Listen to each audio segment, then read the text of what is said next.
బాపట్ల జిల్లా చీరాలలో మంగళవారం మధ్యాహ్నం 2 గంటలకు గుంటూరు జిల్లా ఆచార్య నాగార్జున యూనివర్సిటీ ఎదురుగా జయహో బీసీ కార్యక్రమానికి Chirala Telugu Desam party incharge MM Kondaiah మాట్లాడుతూ తెలుగుదేశం పార్టీ జాతీయ అధ్యక్షులు శ్రీ నారా చంద్రబాబు నాయుడు, నారా లోకేష్, మాజీ మంత్రులు, ఎమ్మెల్యేలు, కార్యకర్తలు, తెలుగుదేశం పార్టీ కుటుంబ సభ్యులు అందరూ జయహో బీసీ సదస్సుకు రావడం జరుగుతుంది.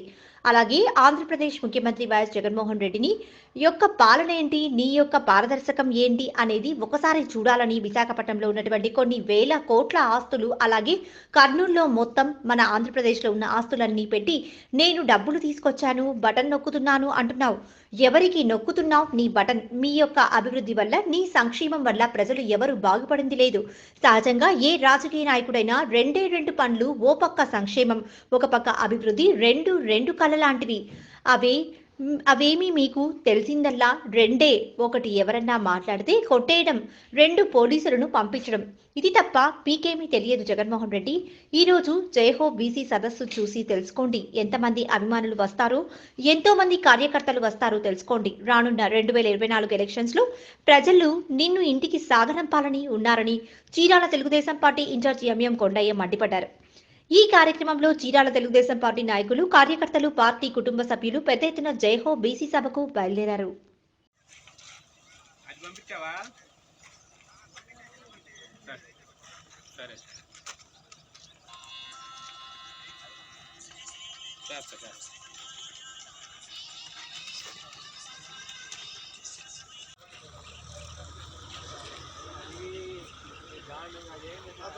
చాలా మంది వస్తారు, వీళ్ళే కాదు.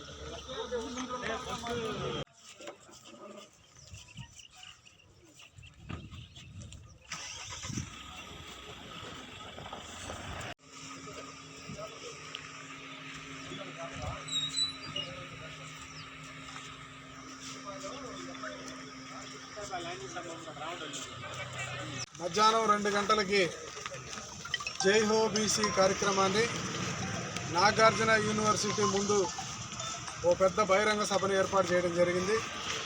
ఈ సభకి మా జాతీయ పార్టీ అధ్యక్షులు శ్రీ నారా చంద్రబాబు నాయుడు గారు, అలాగే జాతీయ పార్టీ ప్రధాన కార్యదర్శి శ్రీ లోకేష్ బాబు గారు, అలాగే తెలుగుదేశం పార్టీలో ఉన్నటువంటి సీనియర్ నాయకులు, మాజీ మంత్రులు, మాజీ ఎమ్మెల్యేలు, ప్రస్తుత ఎమ్మెల్యేలుగా ఉన్నాళ్ళు, అంటే వివిధ హోదాల్లో ఉన్నటువంటి అనేక మంది ఈ సభకు రావడం జరుగుతుంది.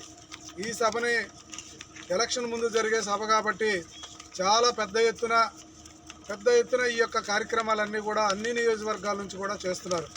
ఈ సభని జయప్రదం చేయడం కోసం మరి అన్ని నియోజకవర్గాల నుంచి వచ్చినట్టుగానే చీరాల నియోజకవర్గం నుంచి కూడా వేలాదిగా పాల్గొని ఈ యొక్క సభని దిగ్విజయం చేయాల్సిందిగా కోరుతున్నాం.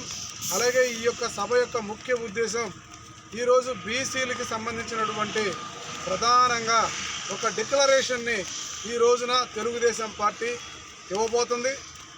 మరి బీసీలు అంటే తెలుగుదేశం అంటే బీసీలు అంటే తెలుగుదేశం పార్టీకి వెన్నుముక లాంటి వాళ్ళు అనే విషయం మనందరికీ తెలిసిన విషయమే. ఎన్టీ రామారావు గారు ఏ శుభదినాన్ని అయితే తెలుగుదేశం పార్టీని ప్రారంభించారో అక్కడ నుంచి బీసీలు మొత్తం పెద్ద ఎత్తున ఈ పార్టీలో ఉండి అనేక మంది రాజకీయంగా ఎదిగి తెలుగుదేశం పార్టీ ద్వారా ఒక భవిష్యత్తుని తీసుకున్నటువంటి నాయకులు చాలామంది ఉన్నారు. అలాగే చంద్రబాబు నాయుడు గారు వచ్చిన తర్వాత దీన్ని ఇంకా మరింత రెట్టింపు ఉత్సాహంతో చాలామంది బీసీలకి రాజకీయ పరిజ్ఞానం, రాజకీయ భిక్ష కూడా పెట్టారని చెప్పాల్సినటువంటి అవసరం ఉందని చెప్పేసి తెలియజేస్తూ, బీసీలు అంటే తెలుగుదేశం పార్టీ అన్న మాట మాత్రం గుర్తుపెట్టుకోవాలి. జగన్మోహన్ రెడ్డి అనేటువంటి వ్యక్తి బీసీలను అడుగడుగున అన్ని రకాలుగా అవమానించాడు, ఇబ్బంది పెట్టాడు అన్నటువంటి విషయాన్ని నేను స్పష్టంగా చెప్తున్నాను. ఎందుకు అలా చెప్తున్నానంటే 56 కార్పొరేషన్లు హఠాసంగా బీసీల కోసం ఏర్పాటు చేసి ఒక్క కార్పొరేషన్లో కూడా ఒక్క రూపాయి కూడా డబ్బులు ఇవ్వకుండా అనేక మంది ఈ ఎంప్లాయీస్ లాగా, నిరుద్యోగుల్లాగా ఉన్నటువంటి వాడికి ఒక కారు ఇచ్చి వాళ్ళందరినీ కూడా రోడ్డు మీదకి పంపిస్తే ఏ వర్గానికి కూడా ఈరోజు బీసీల్లో ఉన్నటువంటి దాదాపు 138-139 కులాలు ఉంటే ఏ ఒక్క కులానికన్నా మీరు ఎక్కడన్నా మీ బీసీ కార్పొరేషన్ల ద్వారా ఏమైనా ఒక 10 రూపాయలు లోన్ ఇప్పించారా? గుర్తుపెట్టుకోండి. ఇదే చంద్రబాబు నాయుడు గవర్నమెంట్లో అనేక రకాలుగా సేవత ఇచ్చినటువంటి సందర్భాలు ఉన్నాయి. మోటార్లు ఇచ్చామా, వలలు ఇచ్చామా, అలాగే పనిముట్లు ఇచ్చామా, అలాగే వాళ్ళకి లోన్లు ఇప్పించామా, ఎన్ని రకాల సదుపాయాలు ఇవ్వడం జరిగింది. చివరికి జగన్మోహన్ రెడ్డి గారి గురించి చెప్పాలంటే నువ్వు అన్నటువంటి గ్రాఫిక్స్ అన్నటువంటి ఆ మాట మరి ఏదైతే ఈ యొక్క రాజధాని ఉందో దాంట్లో ఉన్న మీ యొక్క పాలన ఏంటి, మీ యొక్క పారదర్శకత్వం ఏంటనేది ఒకసారి చూడాలి. కొన్ని వేల కోట్ల రూపాయలు విశాఖపట్నం ఉన్న ఆస్తులన్నింటిని కూడా పెట్టుకున్నారు.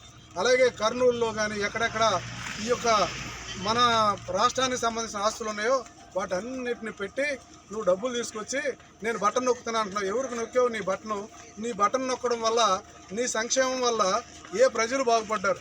అభివృద్ధి అసలు లేదు. సహజంగా ఏ రాజకీయ నాయకుడైనా చేయాల్సింది ఏంటంటే ఓ పక్క నుంచి అభివృద్ధి, మరో పక్క నుంచి సంక్షేమం. ఈ రెండు కళ్ళులాగా పనిచేయాలి. నీకు రెండే ఏమి తెలియదు. నీకు తెలిసిందల్లా ప్యాక్షన్.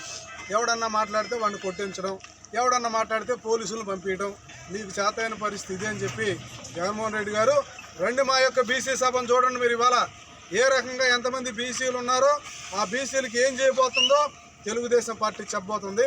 ఇదన్నా చూసి కనీసం నువ్వు చేయగలిగింది ఏం లేదు. అయిపోయింది, నీ టైం అయిపోయింది.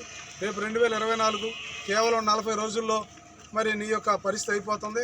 ఒక 2 నెలల్లో తెలుగుదేశం పార్టీ గవర్నమెంట్ వస్తుంది. నీకు ఇచ్చిన అవకాశాన్ని ఉపయోగించుకోలేకపోయారన్న విషయాన్ని మీకు స్పష్టంగా తెలియజేస్తూ మా బీసీ సోదరులందరికీ అందరూ వచ్చి ఈ సభని దిగ్విజయం చేయాల్సిందిగా కోరుకుంటూ మీ అందరినీ